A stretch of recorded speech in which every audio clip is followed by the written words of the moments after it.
Okay. Hi, everybody.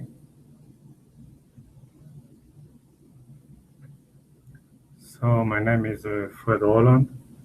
I'm a software engineer at Red Hat, working on the Rev product on the storage team. And today I'm going to talk about the refresh LUN size feature that has been introduced in oVirt 3.6. You can ask questions on the oVirt channel on IRC. I will check at the end of the session if any questions are available there. Otherwise, you can send me email. I will provide the email at the end of the presentation.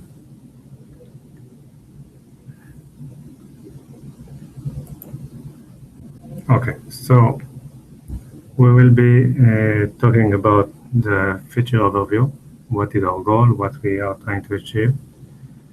Then we'll see a little bit of UI, what is the REST operation available. Then we will talk about the engine and its logic behind the command that have been added. Some VDSM verb that have been added or changed. And I'll provide the link of the feature page and some target CLI configuration that I've been using in order to test in the future.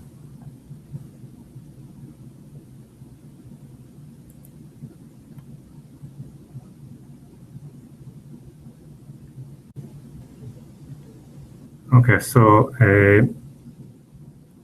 currently, in order to increase the size of a storage domain of type SCSI or fiber channel, we have only one possibility.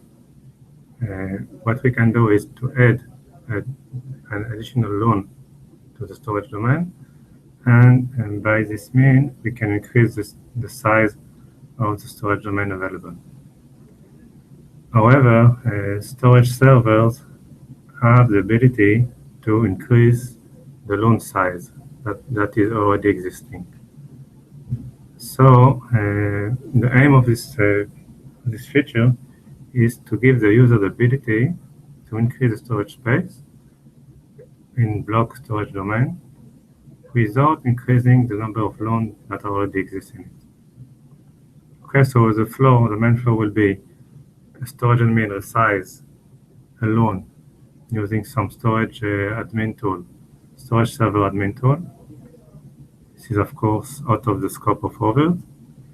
And once the LUN have been increased, the oVirt admin will be able to perform some operation using either the UI or REST on some specific LUN.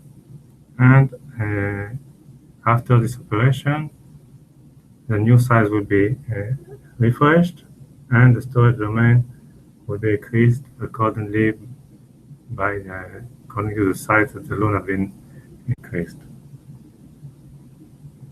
So this is the goal of this feature.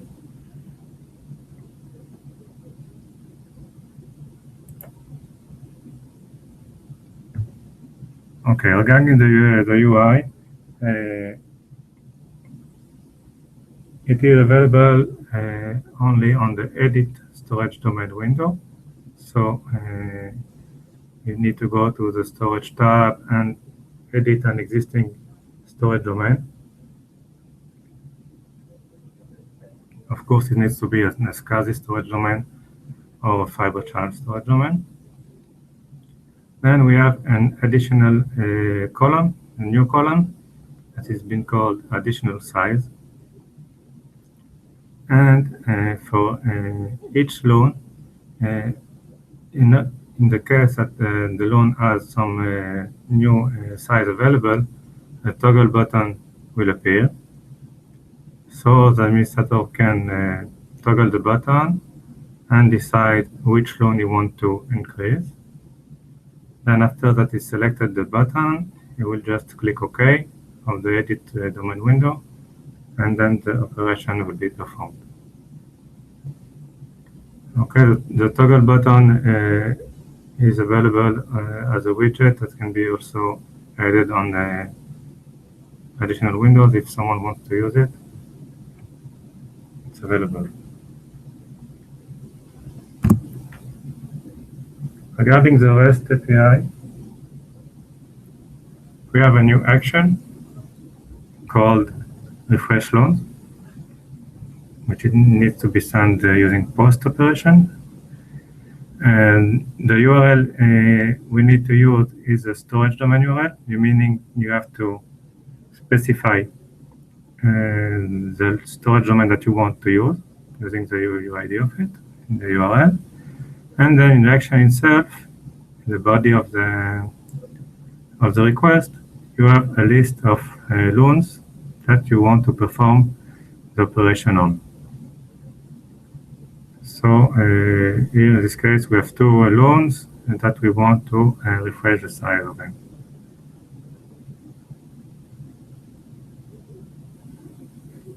That is for the REST API.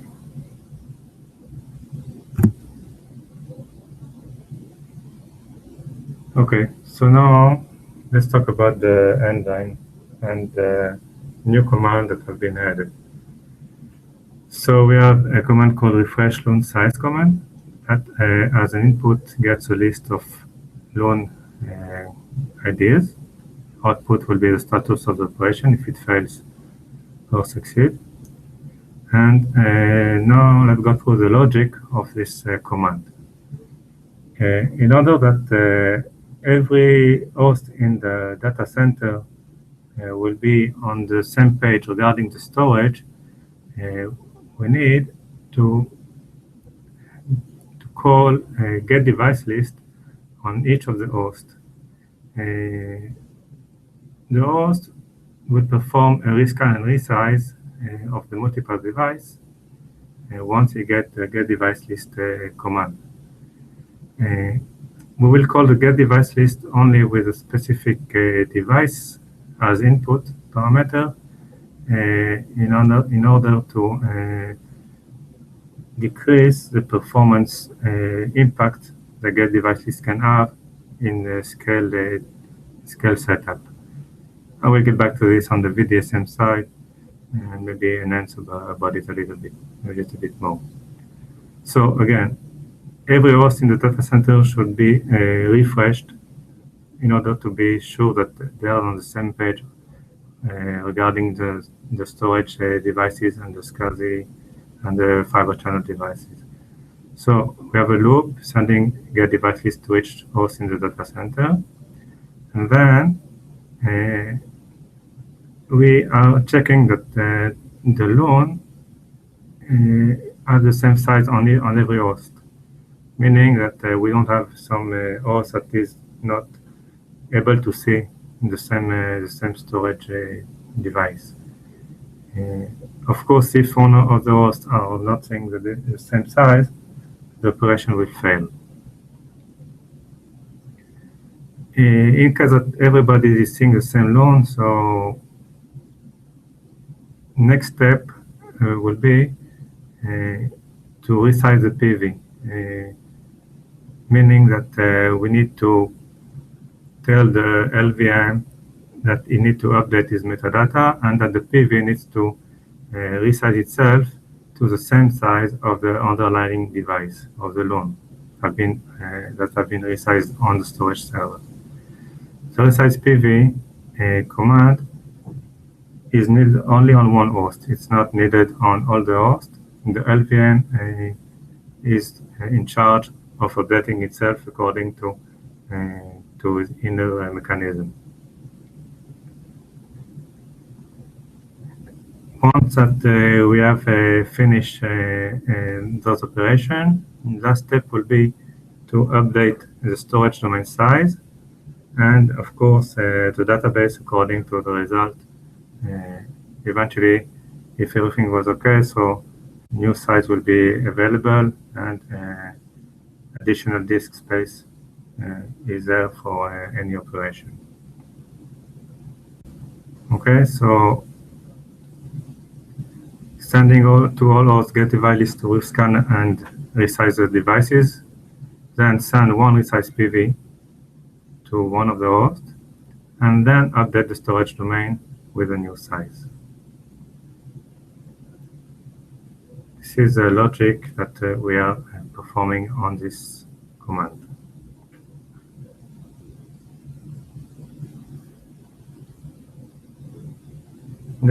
Let's talk now about VDSN.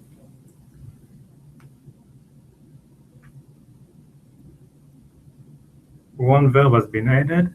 It's called resize PV. As input, we are getting the LUN, the storage domain, and the storage pool IDs.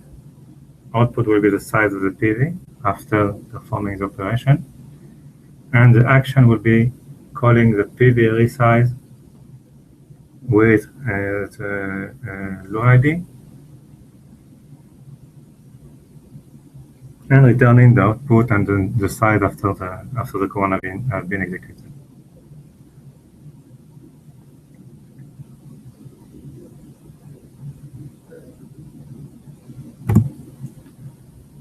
Other verbs have been updated. So first one will be the get device list.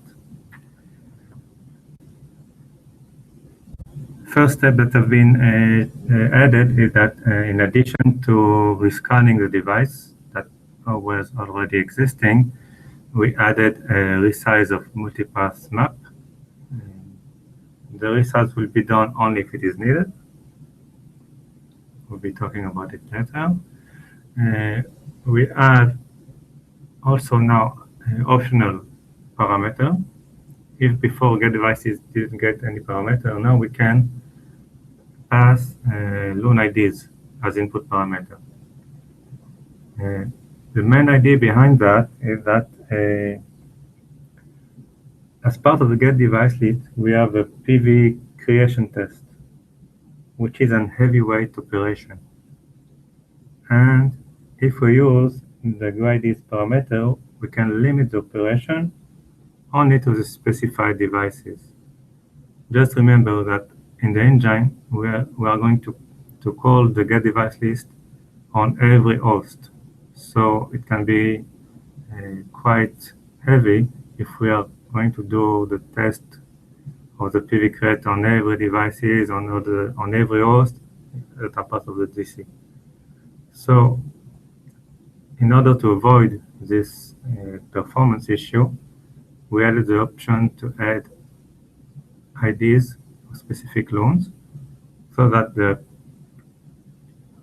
test of the PV creation will be performed only on this one, so that we don't have too much heavy operation as part of this command. In addition, we have additional fields that are added in the dictionary of the response, the size of the PV, and also the capacity, which is the size of the path in the path status section.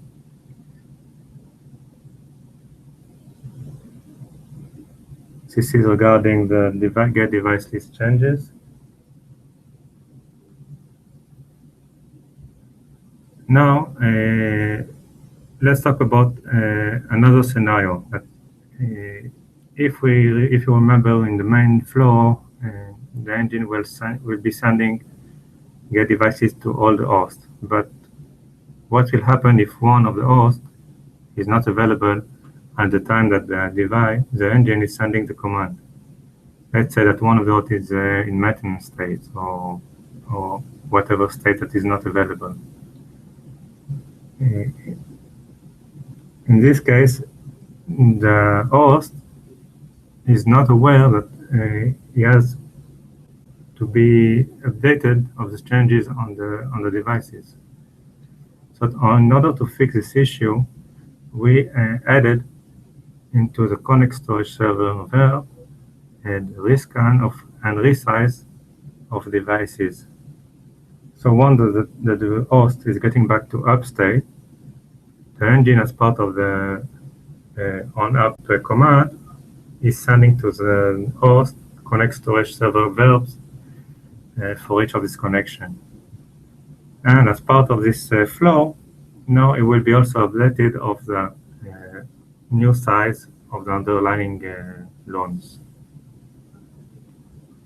Of course, the LVM is automatically refreshing the metadata, so no need to worry about the LVM data regarding the PVs and the LVs. Another change that has been done is regarding fiber channel rescan.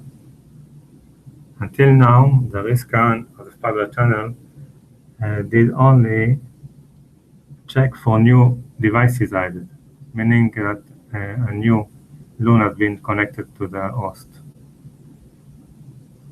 So now we are adding also rescan of existing devices in order to be able to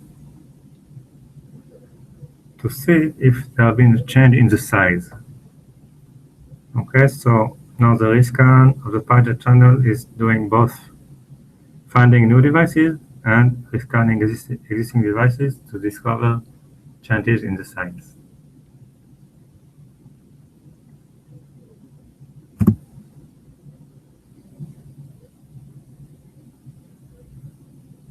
Okay, regarding the resize of the map device. So scenario is that a LUN has been increased on the storage server, and after rescan, the slaves, the underlying devices, are larger than the multipath map.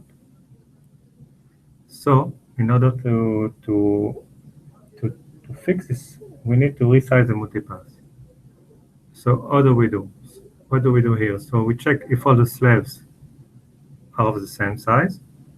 If you have multiple slaves, and if all are the same, we are comparing the size to the device size itself. In case that they are different, we need to resize the multipath using the following command: multipath d resize map and the name of the map device, dn minus whatever device we are working on. So this is the algorithm of resizing the multipath map. We will not call the multipath d resize command every time, only if we have a change on the size of the underlying devices.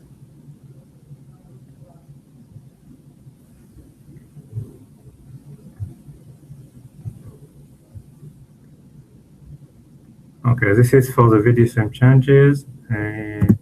The feature page is here. Also, again, the link to the Bugzilla. You can see there that a lot of customers complaining about this issue. It's quite been a long time open RFE.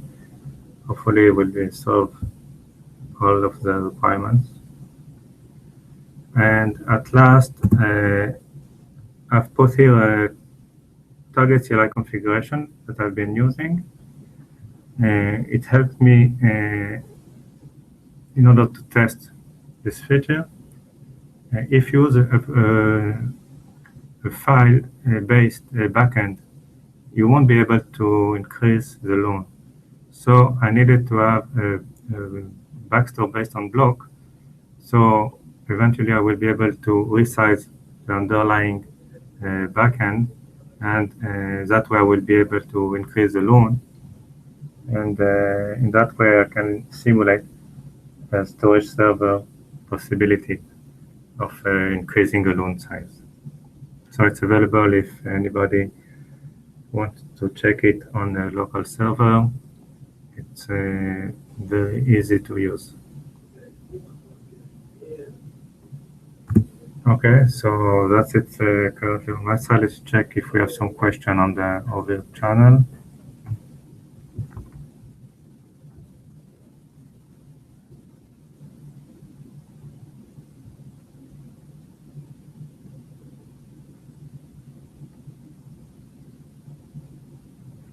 Okay, I don't see any questions. Anyway, you can send me by email any question regarding this feature. It's already available in the 3.6 branch. And any suggestions, remarks, are welcome. Please send me to this email. Thanks, everybody.